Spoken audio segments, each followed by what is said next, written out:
tous les soirs, on essaie de couper la box essentiellement parce qu'elle consomme énormément. Et j'ai aussi un appareil respiratoire que je coupe tous les matins. C'était pour l'apnée du sommeil, donc que je laissais tout le temps allumé. Et là, ça fait beaucoup d'économies d'électricité. Donc on a tenté en essayant de faire les 30 dernières secondes de notre douche à l'eau froide.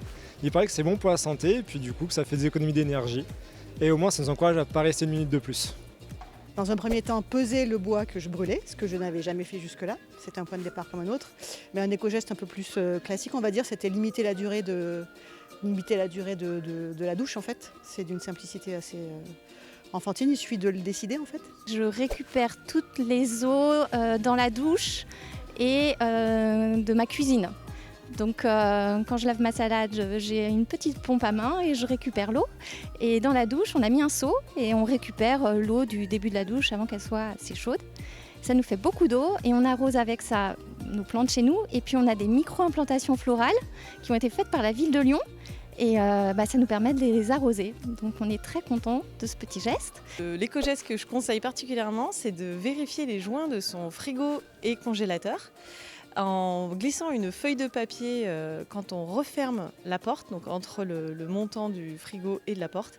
Et s'il y a une bonne isolation, la feuille, quand on essaye de la retirer, elle résiste. Donc là, si elle glisse trop facilement, on peut vérifier ses joints et donc les recoller pour éviter de perdre énormément d'énergie. Alors moi, l'éco-geste qui m'a marqué, c'est je suis un gros consommateur d'eau et j'ai installé des mousseurs et j'ai vraiment vu la différence sur mes factures, donc pour la réduction des consommations d'eau.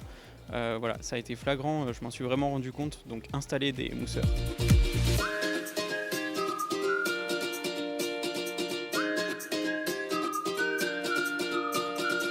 C'est la faute de Delphine en fait. C'est grâce à Delphine parce que j'ai fait un apéro des ambassadeurs à l'ALEC et il y avait des affiches sur le défi des clics où elle m'en a parlé, je ne sais plus quoi, comment. Du coup, je suis allée sur le site de l'ALEC et je me suis inscrite et j'ai été gentiment greffée sur une équipe de Bron et j'ai découvert des gens très sympas à côté de chez moi. C'est mon mari et puis un autre ami qui nous l'ont proposé.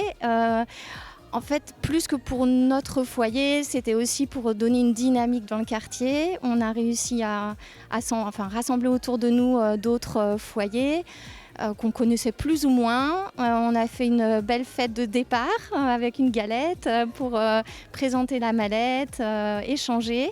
Et puis ensuite, on en a parlé un peu au cours de tout l'hiver, des températures extérieures, ce que chacun faisait. Et c'était surtout pour un moment de partage.